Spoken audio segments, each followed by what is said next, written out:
So, ayun, um, sa mga nanay na katulad ko, syempre, pagka ang mga anak, for example, katulad ko, may isa akong anak, then may pamangkin ako, nakasama ko dito sa bahay.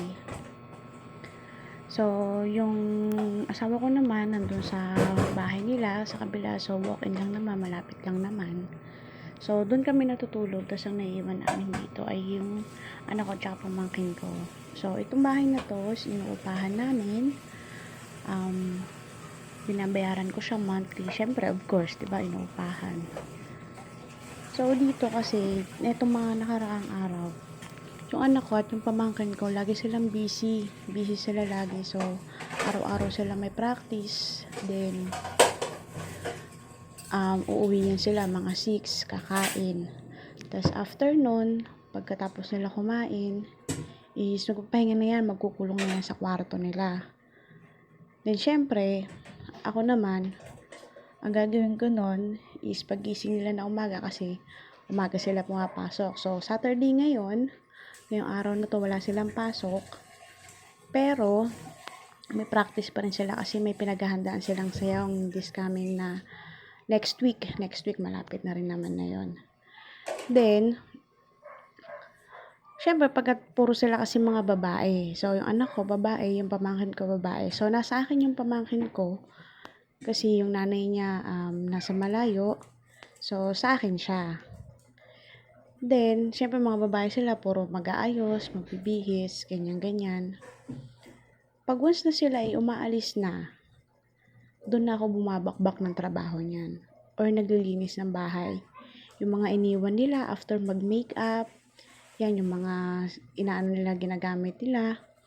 Then, yung mga pinagbihisan nila, kasi yung anak ko nagmamadali na itong araw na to. So, nagmamadali na siyang umalis kasi may practice nga sila. So, yung pamangkin ko naman, aalis siya kasi birthday ng lola niya. So, ngayon, nag-aayos din sila sa kwarto. Tapos lalabas siya naka full makeup na pak, ganun.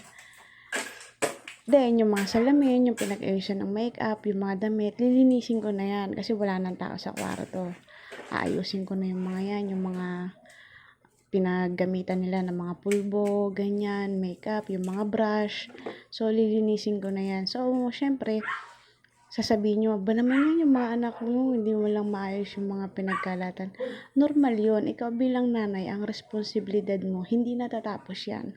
Magkaanak yan, magkaapo ka, hanggang sa malagutan ka ng hinga, ang responsibilidad mo bilang nanay, hindi natatapos. Kaya wag nyo sasabihin yung mga anak nyo tamad. Hindi naman sila totally tamad. Sadyang may ginagawa lang talaga sila kasi hindi nyo naman pwedeng ikumpara yung sarili nyo sa kanya or sa kanila. For example, ako nga pagod ako eh. Siyempre, hindi mo pwedeng sabihin, ako nga din pagod ako. Hindi mo naman pwedeng ikumpara yung sarili mo doon na napagod ka sa school. Dapat ang sinasabi mo doon na, bakit ano ba yung ginawa nyo sa school? Ano ba yung pinag-aralan nyo? Bakit napagod ka? Ganyan. Diba? Dapat ganon. Kasi in reality, guys, yung pagiging mamis natin, hindi naman talaga yan nakakapagod. Responsibilidad yun, hindi yun nakakapagod. Kasi parang nagtrabaho ka lang eh. Ang responsibilidad mo bilang trabahante, kailangan mo magtrabaho hanggang sa oras ng trabaho mo. Pag nag-stop ka na, tapos na yun. Pero tayo mga nanay, paggising natin hanggang makatulog tayo, kahit nananaginip tayo, may responsibilidad pa rin tayo. Kailangan natin gumising. 'Di ba? Kailangan natin gumising para mag-asikaso. Yung routine ko kasi paulit-ulit lang. Paulit-ulit lang naman. Ganun, maglilinis, magluluto, ganyan. As the same time, meron din naman akong trabaho. So, nagtatrabaho ako home base. So, dito lang din naman sa bahay. After ko maglinis, yan, tulad ngayon, di pa ako nakapaglaba. So, kailangan ko pa maglaba. Naglinis muna ako para mamaya maglalaba na lang ako. Then, after nun, saka ako tatrabaho. Okay? So, ganun lang. Hindi naman nakakapagod siya kasi hindi naman araw-araw ganyan yung ginagawa ko. Kasi kung araw-araw ako maglilinis ng bahay, sabihin natin, oo, naglilinis naman ako araw-araw. Nagwawalis. Kailangan kasi magwawalis. Katulad niya, may pusa akong makulit. So, may 3 akong pusa sa bahay. So, ang pangalan nung yan, yung nasa pintuan, is si Mika. Makulit yan. Yan yung pinakamakulit na pinaka-baby. Yun yung pinakabunso kasi. Then, meron akong 2 pusa naman. Nandun sa labas. Ayan, makikita nyo, 2 yan sila. So, si Nanika yan at saka si Aloka. So, bakit yun yung mga pangalan nila? So, naging favorite ko rin kasi yung character noon. Nung mga, alam niyo, mga kabataan ko pa noon, is yung Hunter x Hunter yan. Si Aloka at saka si Nanika. So, kapatid yan ni Killua. Okay? So, yun lang. Trivia lang. Echos lang. So, kailangan ko rin linisin yun dyan kasi siyempre, pag nag-aalaga ka ng pusa, parang tao rin yan. Kailangan mo linisan, kailangan mong paliguan, ganyan. Para malinis din sila at naiinitan din yan sila. 'Di ba? So, nandoon yung minsan makulit sila, masakit yung ulo ko, napakakulit. Pag nakakalabas sila sa nila, sa cage nila, para silang mga ninja, alam niyo yun. Mga ninja, takbo dito, takbo doon. Akyat dito, akyat doon.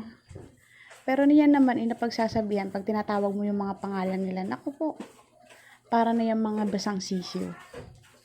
So, kung makikita nyo yung balkonahe ng bahay ko, is hindi naman siya kalakihan, maliit lang naman siya.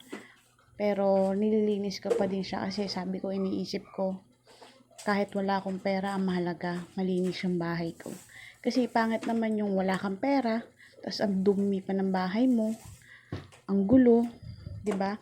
Parang lalong sasakit yung ulo mo. Kasi sa akin, ganun lang kasi yung motto ko sa buhay. Pero marami din naman. Pero kung makikita mo, patapos na yung aking paglilinis sa naglalaro na sila. So, sana sa susunod, yung mga viewers ko